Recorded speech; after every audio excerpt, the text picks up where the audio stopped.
যারা আল্লাহর উপর ঈমান আনেন না বলেই বলেন তারাও লিপ্ত। কিভাবে? আমাদের এই মুখমণ্ডলটাই যদি আমরা সামনে আনি, কপালের নিচে দুটো চোখ আছে, চোখের কাজ হচ্ছে দেখা, দর্শন। নাক আছে, তার কাজ হলো ঘ্রাণ নেওয়া, শ্বাস নেওয়া, ফেলা। মুখ আছে, তাই দিয়ে কথা বলা, খাওয়া দাওয়া করা, পান করা। আল্লাহ তাআলা যে কাজের জন্য যে অর্গানকে সেট করেছেন, কানের কাজ হচ্ছে সে শুনবে। চোখ বলতে পারবে না যে বহুদিন ধরে দেখে আসলাম, কান ভাই তুমি এখন একটু দায়িত্ব নেও, একটু দেখার দায়িত্বটা তুমি পালন করো। এটা কি হবে? ইম্পসিবল। আল্লাহ যে কাজের জন্য যে অঙ্গকে তৈরি করেছেন, সেই অঙ্গ সেই কাজই করে চলছে। এটি আল্লাহর গুলামি, ওই অঙ্গে। কিন্তু মানব সত্তার রুহানি গুলামি, তার আত্মার গুলামি, তার চিন্তার গুলামি, তার সিদ্ধান্তের গুলামিটাই আল্লাহ তাআলা প্রকৃতভাবে চান। যারা গুলামি মানে হচ্ছে আনুগত্য স্বীকার করা, যারা আল্লাহ তাআলার পরিপূর্ণ আনুগত্য স্বীকার করে, আল্লাহ তাআলার পক্ষ থেকে তাদের জন্য আমান, নিরাপত্তা দেওয়া, তারা শান্তি পায়, তারা সম্মানের সাথে থাকে, তারা দুনিয়ার কোনো আল্লাহ ছাড়া অন্য কারো কাছে মাথা কখনো নত করে না। তাদের সম্মানের মাথা এক জায়গায় নত হয়, সেটি আল্লাহ রাব্বুল আলামিন।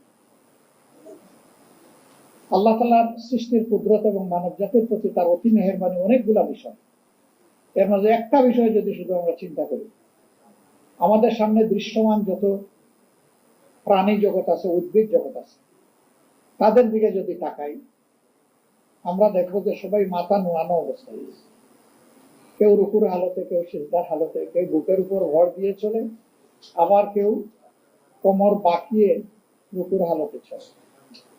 এমনকি গাছপালা, তার মাথাও দেখবেন, ডালগুলোও দেখবেন নিচের দিকে ঝুঁকে যায়। একমাত্র সৃষ্টি পা থেকে মাথা স্ট্রেট লাইন আপওয়ার্ড, মাথা সোজা করে আছে, শুইলেও সোজা থাকে বডিশন। আল্লাহ তাআলা এইভাবে সকল সৃষ্টির কাছে সে যাতে উন্নতম মসজিদ থাকতে পারে সেরকম করেই পয়দা করেছেন। কিন্তু শর্ত একটা দিয়েছেন যে ওই মাথা শুধু আমার কাছে নয়তো হবে, আল্লাহ তাআলার কাছে নয়তো। এই মাথা নোয়ানোর মানে হচ্ছে আল্লাহ তাআলার দরবারে বিনয়ী হওয়া, তার আনুগত্য প্রাণ ভরে মেনে নেওয়া। আল্লাহ তাআলা বিনয়কে বড় পছন্দ করেন। এটি শুধু আল্লাহ তাআলার গোলামের ক্ষেত্রে নয়, মানুষের সাথে আচরণের ক্ষেত্রেও বিনয় হচ্ছে প্রকৃত মুমিনের আত্মার ভূষণ।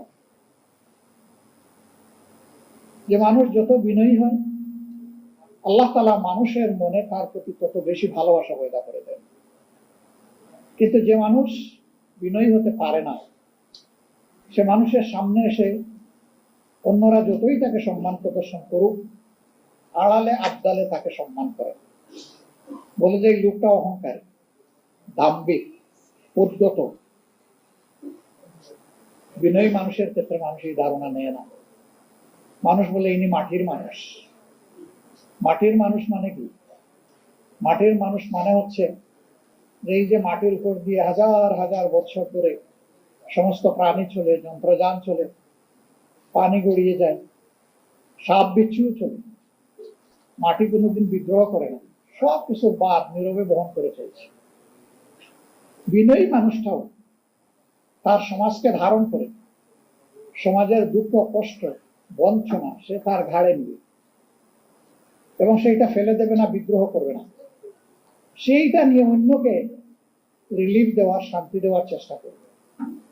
সম্মানিত বন্ধুগণ, আল্লাহ তাআলার পক্ষ থেকে মানুষকে সেই বিনয়টাই অবলম্বন করতে বলা হয়েছে।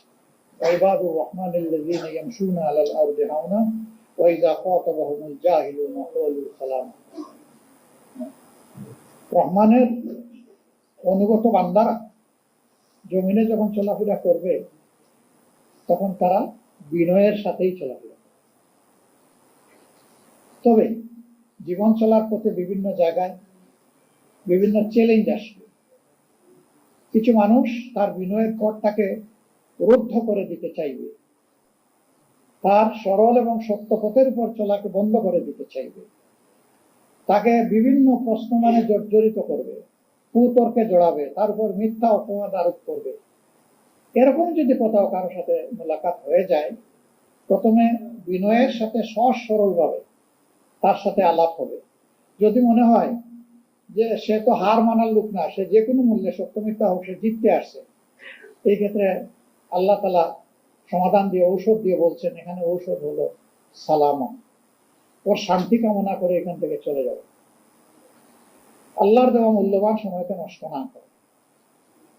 ওলামা হযরত, আপনারা চলতে গিয়ে দেখবেন চলাফেরায় যে দিনের ব্যাপারে অনেকেই সেই রকম চ্যালেঞ্জ ছুড়ে দেবে। এই ক্ষেত্রে আল্লাহ তাআলা বলেন নাই যে চ্যালেঞ্জের মোকাবিলায় তুমি আরেকটা শক্ত পাল্টা চ্যালেঞ্জ ছুড়ে দাও, বলেছেন এই ক্ষেত্রে আপনি চলে যান, তার জন্য শান্তি এবং কল্যাণ কামনা করুন।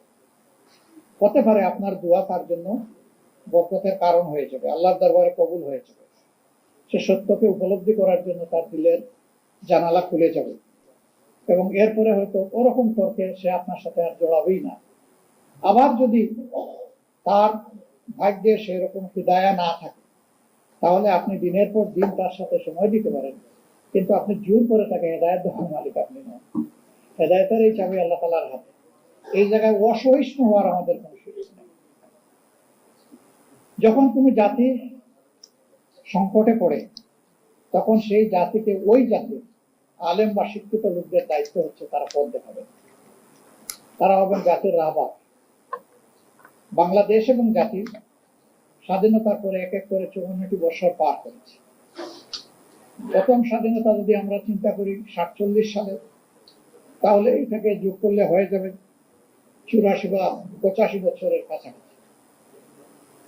এরকম সময় অতিক্রম করার পরেও 84 বছর হবে, আমাদের সমাজে একটা মানবিক সমাজ, একটা দায়িত্বশীল সমাজ হিসেবে এবং একটা সুন্দর সমাজ হিসেবে আমরা সমাজকে পাইনি। কাজে জাতি তো সংকটে আছে।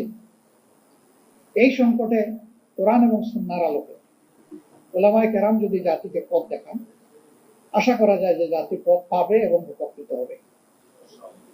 জাতি এটাই আপনাদের কাছে প্রত্যাশা করে। আরেকটি কথা না বললেই না হয়, উলামায়ে কেরামের মধ্যে জাতি একটা ইস্পাত কঠিন ওয়াক্য দেখতে চায়। জাতি চায় যে ইসলামের মৌলিক বিষয়ে, জাতীয় জীবনের প্রয়োজনীয় বিষয়ে উলামায়ে কেরাম ঐক্যবদ্ধ থাকবেন, এটা জাতির প্রত্যাশা। কিন্তু এর ব্যতিক্রম হতে পারে, ব্যতিক্রমকে মেনে নিয়ে সহনশীল হতে হবে। পরস্পরের বিরুদ্ধে কোনো ধরনের আত্মঘাতী ঝগড়ায় লিপ্ত হওয়া যাবে না, বাহাসে লিপ্ত হওয়া যাবে না। হ্যাঁ, পরস্পরের প্রতি কল্যাণকামী হয়ে ব্যক্তিগত পর্যায়ে কথা বলবো, মন খুলে কথা বলবো, ওনার বক্তব্যটা শোনার মানসিকতা নিয়েও আমাকে যেতে হবে, শুধু নিজেরটা সমঝানোর জন্য না। এইভাবে যদি পরস্পরের বক্তব্যের প্রতি আমরা শ্রদ্ধাশীল হই, ইনশাআল্লাহ এই উলামায়ে কেরাম জাতিকে পথ দেখাবেন যেভাবে অতীতে দেখিয়েছে। আমরা উলামায়ে কেরামের কাছে এটাই আশা করি। আমরা আমাদের বিরাট হক ওনাদের উপর, কোরআন এবং সুন্নাহকে যেভাবে ওনারা ইলমি জগতে ধারণ করেছেন, সমাজের সাধারণ মানুষ এটা করতে পারেনি। আল্লাহ এই যে নিয়ামতটা বিশেষভাবে আপনাদেরকে দান করলেন, এটার শুকরগুজারি তখনই হবে যে এই ইলমকে মানুষের কল্যাণে যখন আপনারা কাজে লাগাবেন। আমরা সেটাই আপনাদের কাছে আশা করি। আজকে আপাতত এতটুকুই আপনাদের কাছে আমাদের প্রত্যাশা। আরো ইনশাআল্লাহ আপনাদের সাথে কথা হবে, দেখা হবে। আমরা আশা করব যে আগামীর দিনগুলোতে আপনাদের নেতৃত্বে এই জাতি সামনের দিকে এগিয়ে যাবে ইনশাআল্লাহ। উলামায়ে কেরাম শুধুমাত্র মেহরাবে দাঁড়িয়ে নামাজের ইমামতি করবেন, এটুকু আমার এবং আমাদের প্রত্যাশা নয়। আমরা চাই যিনি নামাজের ইমাম তিনি হবেন সমাজেরও ইমাম। নামাজের ইমামের ইমামতিতে যেমন মসজিদের ভিতরে আল্লাহর বিধান অনুযায়ী নামাজ কায়েম করার কারণে শান্তি প্রতিষ্ঠিত হয়েছে, ঠিক এই মুত্তাকি মানুষগুলা যদি সমাজে নেতৃত্ব দেন, তাহলে সমাজেও ইনশাআল্লাহ শান্তি কায়েম হবে। যে মানুষগুলা শুধুমাত্র আল্লাহকে ভয় করে চলবে, জীবনের প্রত্যেকটি ব্যাপারে অধীনস্থ এবং সহকর্মীদের ব্যাপারে ভীত সন্ত্রস্ত থাকবে। আমাকে হুঁশিয়ার করে দেওয়া হয়েছে, কুল্লুকুম রাঈ ওয়া কুল্লুকুম মাসউলুন আলা আন রাঈতি আন রাঈ। তোমরা সকলেই দায়িত্বশীল এবং তোমাদেরকে অবশ্যই আল্লাহ তাআলা কিয়ামতের দিন জিজ্ঞাসা করবেন তোমাদের অধীনস্থদের ব্যাপারে। যার দায়িত্ব যত বড় সমাজে, তার জিজ্ঞাসা হবে তত গভীর। এই ভয় যখন একজন মানুষের অন্তরে থাকবে, একজন ওয়ার্ড মেম্বার থেকে শুরু করে পার্লামেন্ট মেম্বার পর্যন্ত, এই চরিত্রের মানুষ যদি দেশের নেতৃত্বে আসে, তাহলে আলহামদুলিল্লাহ আমরা যে মানবিক সমাজ আশা করি, সেই সমাজ প্রতিষ্ঠিত হওয়া সম্ভব। এর বাইরে গিয়ে জ্ঞান, বিজ্ঞান, দুনিয়াবী যোগ্যতায় পারদর্শী দক্ষ লোকেরা সমাজ পরিচালনা করলে এবং তাদের অন্তরে সেই জবাবদিহির ভয় না থাকলে কি হয় তা তো আমরা দেখছি, নতুন করে তো দেখার কিছু নেই। আমার বলতে কোনো দ্বিধা নেই, শিক্ষিত সমাজের সকলে নয়, কিন্তু শিক্ষিত সমাজের একটা অংশের মানুষ যে ক্ষতি জাতির করে, সারা সাধারণ দেশবাসী কোটি কোটি মিলেও সেই ক্ষতি জাতির করতে পারে না, এই যোগ্যতা তাদের নাই। কলমের কুচায় একজন মানুষের জাতির কিসমত যেভাবে ধসে পড়ে, 1 কোটি মানুষ একত্রিত হয়েও সেই ক্ষতিটা করতে পারবে। এই ক্ষেত্রে উলামায়ে কেরামের বিশেষ দায়িত্ব রয়েছে জাতিকে জাগ্রত করা, সতর্ক করা। আপনারা সেই খেদমত আঞ্জাম দিবেন, আমরা আপনাদের কাছে আশা করি। কোরআনের আলোকে, কোরআনের গল্পই মানুষের জন্য যথেষ্ট। এখানে আহসানুল কাসাস, সুন্দর সুন্দর জীবন ঘনিষ্ঠ গল্প আছে। এই গল্পগুলো মানব জাতির জন্য আল্লাহর পক্ষ থেকে নিয়ামত হিসাবে উপহার। যে এইরকমই অতীতে মানুষগুলোর সাথে আল্লাহ তাআলা হয় তার রহমত বর্ষণ করে সাহায্য করেছেন, অথবা তাদের দুর্বৃত্তপনার কারণে আল্লাহ তাআলা তাদেরকে শায়েস্তা করেছেন। এটি যথেষ্ট, এর বাইরে আর কোনো গল্প আমাদের আনার প্রয়োজন নেই।